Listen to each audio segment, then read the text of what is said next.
Hey, what's up, everybody? Or as we say in Mandarin, ni hao. This is your partner, Noble Ampu, aka Chen Long Wong. In today's conversation, we're gonna get into my astro system, which we call the fixed gate, the way of heavenly balance. And the way we say that in Mandarin is Gudingdamen Tia Tong Ping Hong Dao. Again, means fixed gate, the way of heavenly balance. All right. So let's have a conversation real quick about a few things. One, you'll see our logo. The logo ain't really a logo, it's a solar map.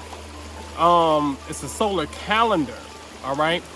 And the main thing is you should know where you are in the space-time continuum on Earth at all times, okay? And so the way I like to envision this is you're in the middle, okay? Or you're God looking at creation, that's fine too. And notice that, you know, we're in the warm season now because we're in spring and whatnot. And you will see more to the left-hand side, that's the spring energy. And what's happening is we're going towards the summer. So light and heat is increasing.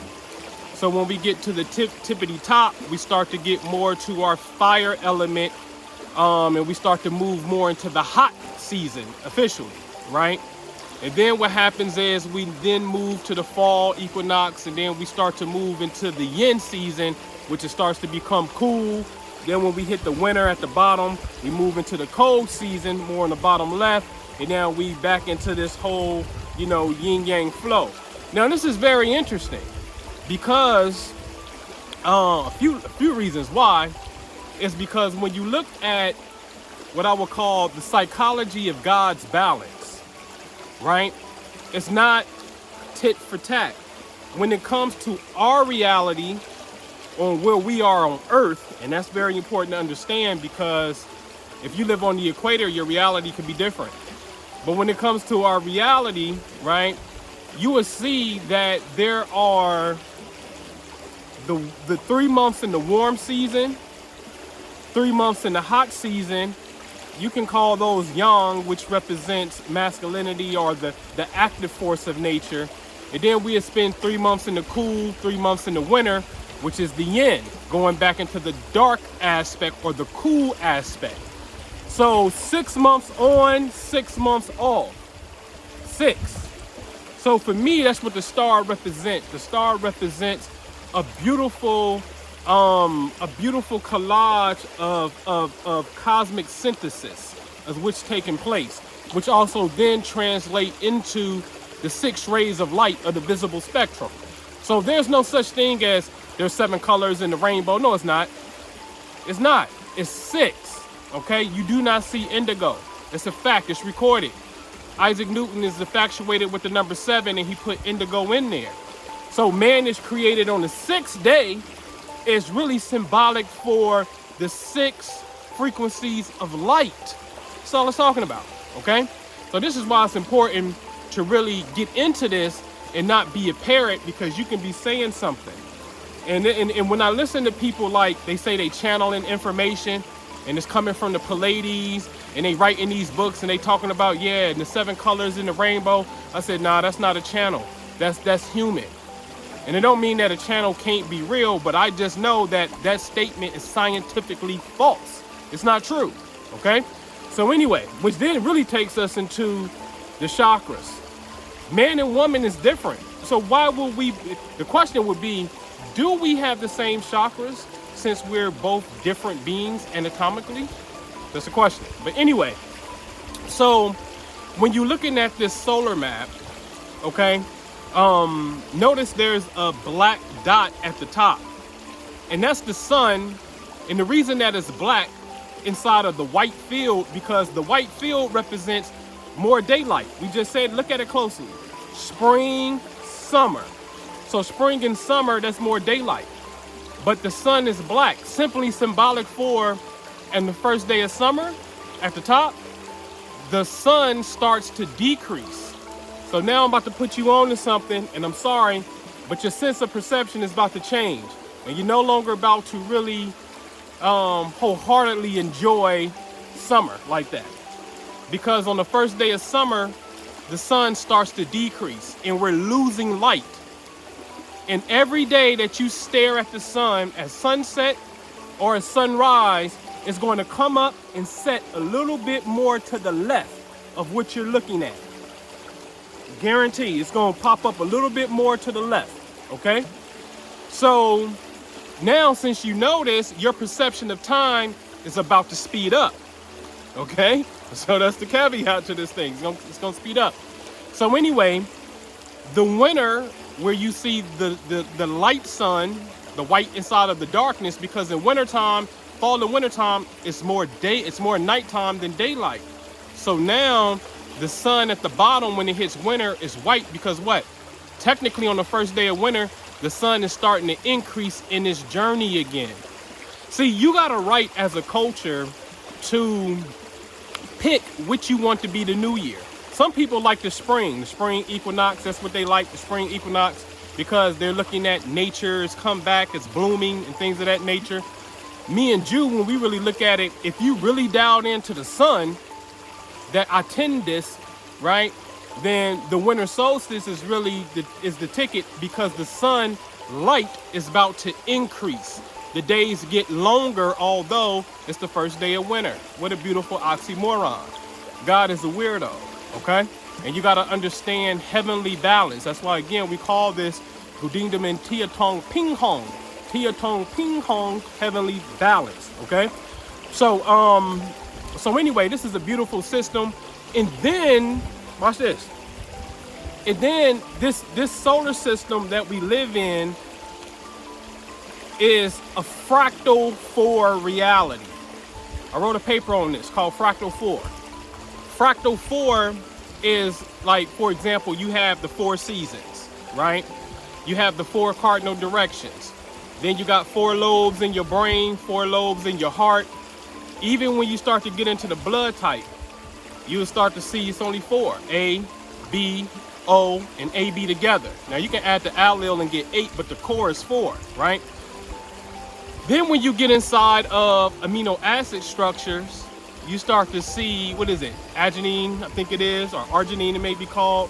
Cytosine, guanine, and thiamine. And that's very interesting. It's super dope in there because the cytosine will only bind with the guanine. So the C and the G will only bind, and the A and the T will only bind. And that's like fire and air will only bind, and earth and water will only bind. When you pay attention to nature, you see this earth element is connected to the water. So you don't really see the air and the fire connected to this. You see what I'm saying? So those two, or those pairs, they blend in a certain way, okay? And so what happens is, although you have 4 seasons out in the cosmos, it starts to condense itself down into this fractal 4 reality, saying, okay, you on Earth, you got 4 directions. Okay, human being, you have 4 lobes and all this inside the body. Okay, when you go to multiply yourself, human being, as far as the divine family goes, then you have father, mother, son, and daughter. Anything else, son and daughter, is just going to be a repeat. So even inside of the family structure, how you're going to reproduce yourself, it can only really be 4 titles here before it starts to repeat itself, right? And then they'll go off and repeat the process themselves. So 4 becomes the base unit here. But the 4 can be condensed down into 3. If you really know the cosmic science, it can be condensed down to 3. Because really there's only 3 modes of energy, cosmically speaking. Okay, just like there are only 3 primary colors. So we get 6 colors, but 3 of these colors are what they call primary colors. Your red, your yellow, and your blue, okay? And so those are the 3 primary colors, which correspond to the zodiac signs of cardinals, the signs that start the season, the fixed signs, the signs that's in the middle of the season, and the mutable signs, the signs that's at the end of the season. So you got 4 signs that will fall under each modality, okay? So now 4 times 3 is 12. So really the 4, fire, air, earth, water, can get condensed down into 3 expressions. The 3 expressions can get condensed down into either yin yang to 2, because either the fire and air is masculine, we say yang, meaning active, outgoing, communicative, enthusiastic in a sense, and the earth water is yin, more receptive and practical, intuitive even as well, right? So now it gets condensed down to 2. And when you understand the two is really 1. I talked about this in one of the, I believe, the Kabbalah classes. The 2 is really 1. Because when you understand prime numbers, 2 is the first number, period. And it's the only even prime number in existence, period. So the 2 is really 1. You see what I'm saying? So we then went from 4 to 3 to 2, and understanding 2 is really 1. Okay? And so now let's look at what we can do with this solar map. This solar map, if we understand how we're made, science says, hey, ladies, gentlemen, you are made up of majority of oxygen. That's air. Then it's going to be carbon. That's more of an earth. Then hydrogen, we know it's fire. And then nitrogen, considered to be more on the water side. And so now this is what I love about Taoism. And you know me, you know that I'm a Taoist Kabbalist in a sense, right? Because see, Taoism gonna deal with food, and it's gonna deal with your body. Kabbalah is just gonna keep you more abstract on the intellectual plane, which is good. And you got to make those correlations yourself, because the historical work thus far, it hasn't been done. It just hasn't been. Kabbalah is like, you know, for real, it really, as far as Zohar Kabbalah goes, in a sense, it really starts to come out in what, 1300s, right? So anyway, we have to make those interpretations, right? So moving on to understanding the energy, now we getting somewhere. Now we getting into a place where there could be some, here's the question. Can this be used as a modality of healing and harmony? So for example, let's just say when you're hot and you're dehydrated, do you want to go into a sauna when you're hot and dehydrated and about to pass out? Yeah, man, go sit in the hot tub. Is that gonna do it? Is hot water gonna do it for you at that time? No, you go to your extreme opposite. So opposite hot is cold, right? So opposite fire, we can say, is water. So you go to cold water. So usually when you hot, what do you want? I want some cold water. And when you cold, you do the opposite. You want heat. So you go to your extreme opposite. So now if we can start understanding bodily functions, or even perhaps even what we call dis-ease, something is inflammation. Oh, okay. Do you want something that's hot? Or do you need something that's more of a cooling agent? Do you need foods that's more of a cooling thing? Do you need foods that hold more cool water, in a sense? Watermelon, right? So we can really start to understand this place that we live in. We say, oh, snap. We just got to understand ping pong, the balance, the opposite side of the equation. You see what I'm saying? So anyway, get used to this solar map, because you should know where you are in the space-time continuum at all times. How you gonna be lost? Like, you cannot be lost. It's like that. You can't be lost, right? You really should be able to, at any point in time, sit down, get on a piece of paper, draw out a circle, draw out the 12 months, i.e. zodiac signs, and be able to show where we are in space-time. Draw the earth, draw the sun, and show where we are. You should be able to know this, all right? So anyway, moving on, right? So the question becomes, okay, then what's the purpose, right? What's the purpose of all this knowledge and stuff like that, right? Well, you can go crazy. When I say crazy, I mean in a good way. And you can become a superhero. The last night with the Saints that we did with Padre Pio, I'm sorry, I'm not saying this to be funny. Padre Pio was Jesus Christ in person. The man not only had the stigmata, meaning he had holes in his hand, not only did he have a wound on his side where they punctured the Christ at with a spear, not only did he have a wound on his shoulder, like from carrying the cross, there was a woman who was born with no pupils and was blind, and she's still alive to this day. He blessed her, and she can see, and she don't have no pupils in her eyes. So you can go to a place of seclusion, because usually this is where it happens at.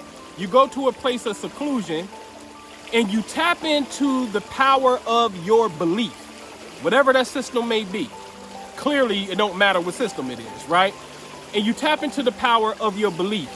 And what's that going to do is that's going to give you a super duper duper power, because now you're not interacting with the world. There's no interference. You ain't got no baby daddy drama. You ain't got no baby mama drama. You ain't got no bills drama. You ain't got your parents. You ain't got the kids. You ain't got these dysfunctional relationships. You ain't got none of that. You're in a hermitage to study the spiritual scripture of your choice, right? And so now when you get in that zone, your own internal energy starts to increase. And when that increase, you can develop psychic abilities, you can develop healing abilities, telepathic abilities, you can develop biolocation abilities when you start to appear in different places, but you was all right here and somebody swerving down, they seen you and know they saw you. You can start to develop this very high sense of, let's just say, superpowers, okay? So you can go to that extreme, but let's dumb it down a notch. Why are our ancestors, when I say our ancestors, I'm talking about Egyptians, and excuse me because I got a flat booty and I'm sitting on a rock, right? And it don't feel good. And I should have brought, my rock is right here, usually it's flat, but the waters are high, as you can see, right? So let me tilt that, there we go. So so now what's the purpose of the Egyptians, right? To me, hands down, one of the coldest civilizations that did it. It's a Mecca. Everybody coming to this school. Everybody's coming. Man, listen. The Greeks coming. The Persians coming. The Islamic Arabs is coming. Everybody is coming to this school, right? It's a fact. Okay, you know they was heavily doused with heavily science. So their goal was to build a civilization to point to star structures, right? But most importantly, because they're trying to mirror the cosmos, is to create, here's the most important part, human behavioral patterns that's in sync with the cosmos. So now that may mean, hey, we have our festival of harvest during this time. We have our start of the year festival during this time. It's better to get married during this time. You see what I'm saying? And so you're just basically creating a harmonious society. Now, do you have superpowers? Some will, some not. Some people don't even want to aspire to have that. They just want peace. They just want prosperity, right? And I'm not talking about Mansa Musa type of gold type of prosperity. We're just talking about happiness, okay? In that sense, right? And so the goal is to build a civilization that is just simply in harmony. Simply in harmony with the laws. And these are laws. This ain't no theory. This is a law. These leaves will be coming down in 4 months. 5 months, these leaves are coming down. That's a law. And they'll be back again. That's a law. Okay? And so the goal is to get into, again, what we call heavenly balance. Okay? So understand your map. You listen, the old axiom, man, know thyself, and they say, hey, Hermes is Greek. It's really coming from Tahuti or Dajanti or Thoth. And Thoth is, you know, that ain't Egypt either, right? So it's coming from the god of wisdom, from Kemet. Okay, cool. As above, so below, man, know thyself. So below as above.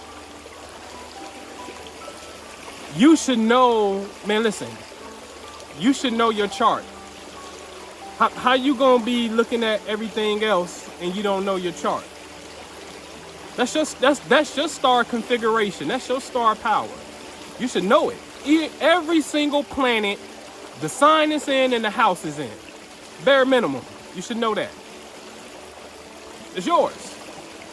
Now, especially if we gonna say, hey, you are a god and goddess who decided as light to wait for a particular planetary alignment to occur so you can animate the body of that baby when the umbilical cord is cut and the baby draw that first breath, and thus God breathed into the nostrils of man and he became a living soul, a neshama nefesh. He became a living soul, right? That's you. So you have to know where these configurations are at because you picked those configurations. So that's how you know yourself.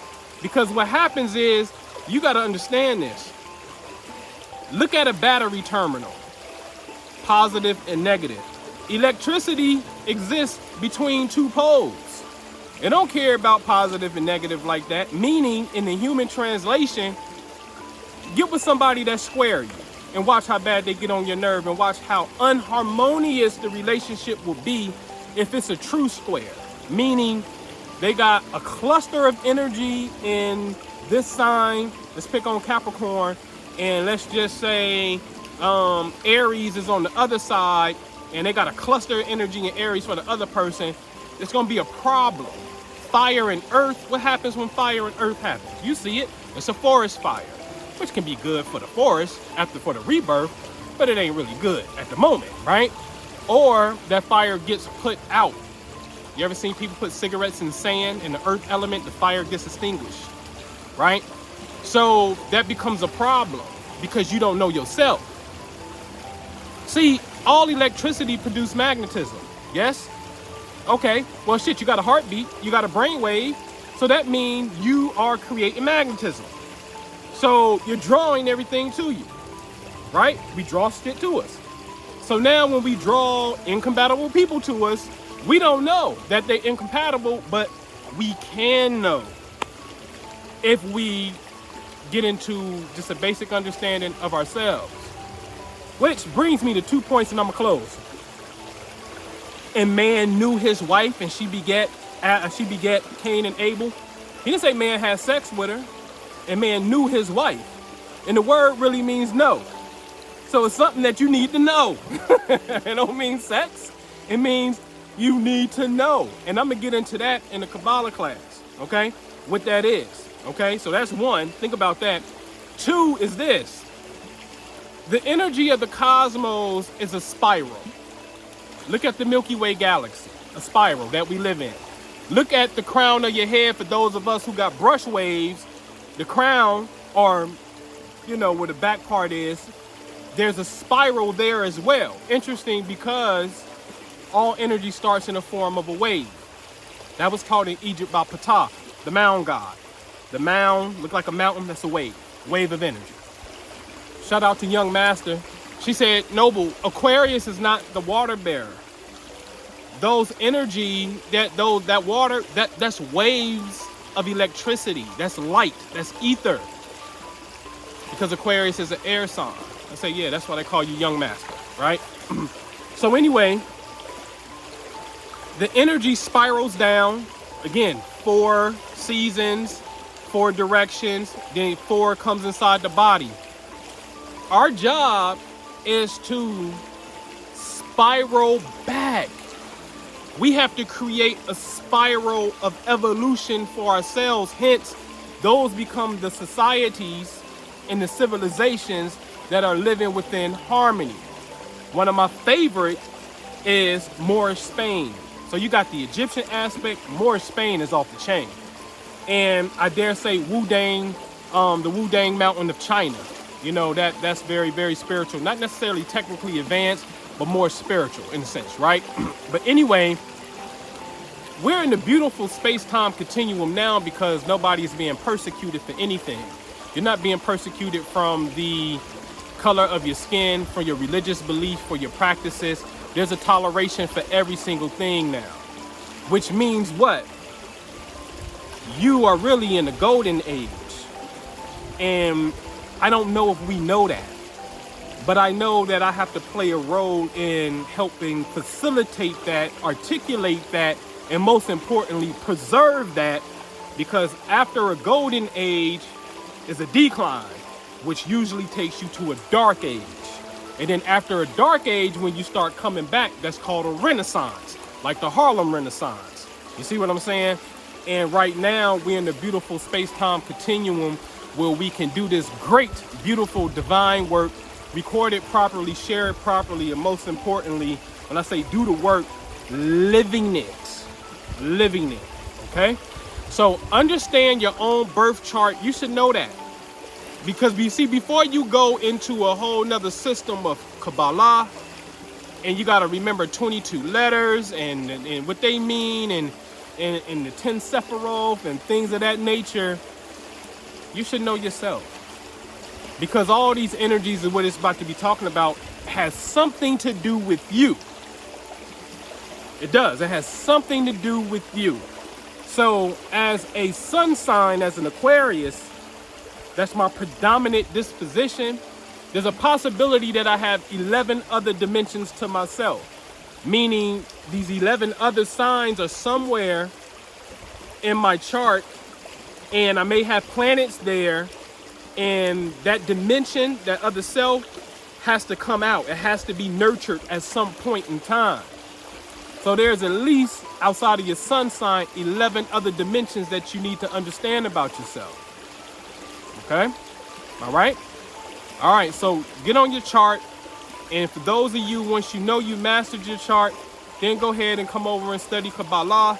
And then also, for those of you who are interested in the fixed gate, listen, man, listen. I got some heat that I didn't even put out that was written a year ago. When it comes to the fixed gate, read those papers, comment. Because again, right now, I'm not making those papers public. It's not even known to the whole Patreon. But after you've read them and you say, hey, I like that and I want some more, then you may have access to some more. See, that tells me I don't want to give you information overload.